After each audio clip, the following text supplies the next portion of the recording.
Hare Krishna. I'll be reading about the Samadhi of Sri Haridas Thakur. As Prahlad Maharaj appeared in a family of demons and Hanuman appeared as a monkey, Sri Haridas Thakur appeared amongst the lower caste. Haridas had a handsome form with all aristocratic features. Highly intellectual, he won all debates in Sanskrit and philosophy. Yet, he never lost his temper.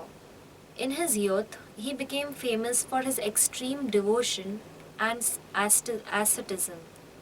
Though born in a Muslim family, when he became a Vaishnava, even Brahmanas would eagerly smear their bodies with the dust of his feet. The Supreme Lord Anant Dev himself praises Haridas Thakur.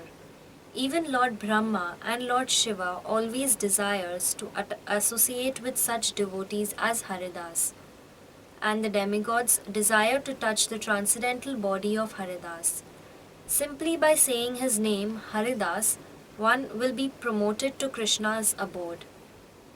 Navdweep was full of gross materialists and Kali worshippers guided by Smarta Brahmanas before Mahaprabhu began his Sankirtan movement. The Smartas forbid loud chanting by the Vaishnavas on the plea that it might awaken Lord Vishnu, who would become angry and curse Navdweep with a famine. But it was Haridasa's habit to loudly chant Hare Krishna while wandering along the Ganges bank. Every day, before taking his one and only meal, he would finish 192 rounds, that is 3 lakh holy names of Krishna. One time, a rascal Brahmin challenged Haridas Thakur. The Brahmin said that the proper method is to chant Hare Krishna silently within one's mind. Quoting the Vedas, Srimad Bhagavatam and Naradayi Purana, Haridas conclusively proved that loud chanting of Krishna's names gives 100 times more result than silent chanting. Yan namagrahan akhilan srotran atmanam evacha sadhya punati. Anyone who chants your name purifies all who hears his chantings, as well as himself. Haridas concluded with, which is better, to feed yourself or to feed yourself and simultaneously feed 1,000 others? Some people mistakenly think since Haridas Thakur always chanted Hare Krishna, he wasn't relishing the mellows of Radha Madhav's pastimes. Krishna's name is a wish-fulfilling gem, that is Nama Chintamani, and the very embodiment of Rasa, that is Rasa Vigraha. So, by purely chanting the holy names, Haridas Thakur definitely tasted the transcendental mellows of loving devotion to Radha Madhav. Haridas Thakur, the connoisseur of the holy name, taught everyone how to enter the Rasa Shastras through the door of Mahaprabhu's mercy, received by purely and constantly chanting the holy names of Krishna. Feeling threatened by Haridas Thakur's conversion to Vaishnavism, the Muslim ruler arrested him.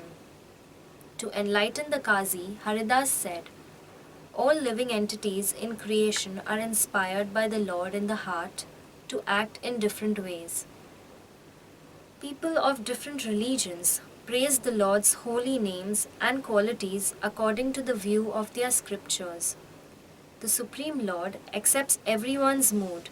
If anyone shows malice towards another's religion, he actually shows malice to the Lord himself, who is worshipped by that religion. Since God is one, that person becomes envious of the same Supreme Lord that he himself is worshipping. The governor grasped these words, but the Qazi, that is the local ruler, insisted that Haridas make a choice, either give up your belief or die. Haridas replied firmly, if my body is hacked to pieces and even if I am killed, still I will keep chanting Hare Krishna. The infuriated Qazi ordered Haridas Thakur publicly whipped to death. He was brutally beaten, dragged through 22 markets and thrown in the Ganges. Absorbed in remembering Lord Hari, he miraculously survived by God's grace. The Qazi, the Brahmanas, and his rivals ran to Haridas. They gave Haridas Thakur an enthusiastic welcome and begged forgiveness for their offences. He forgave them and blessed them with devotion. Haridas thought the ordeal was fit punishment for his having heard Vaishnava blasphemy from the mouth of the Qazi. Prema Vilasa says Haridas took Diksha from Sri Advaita Acharya.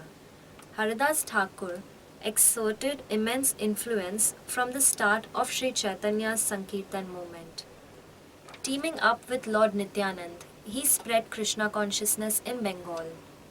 When Haridas Thakur came to Jagannath Puri, Lord Chaitanya gave him a room in the garden next to his. Every day the Lord sent prasadam to Haridas. They also met regularly to discuss Krishna Katha. While seeing Lord Chaitanya's lotus face, holding his feet upon his chest, and chanting Sri Krishna Chaitanya, Haridas left the world. Lord Chaitanya personally carried the body of Haridas to the sea and with his own hands buried him in the sand. Then Mahaprabhu begged alms for a festival to honor Haridas Thakur's departure. Lord Chaitanya paid tribute to his pure devotee. Let us all sing the glories of Haridas Thakur. Haridas was the crest jewel of the world. By his death, the earth has lost its treasure. Out of his great mercy, Krishna had given me his association, and now he has taken him away. When Haridas himself wished to leave the world, I could not hold him back. Just like Bhishma Dev, Haridas gave up his life at his own will.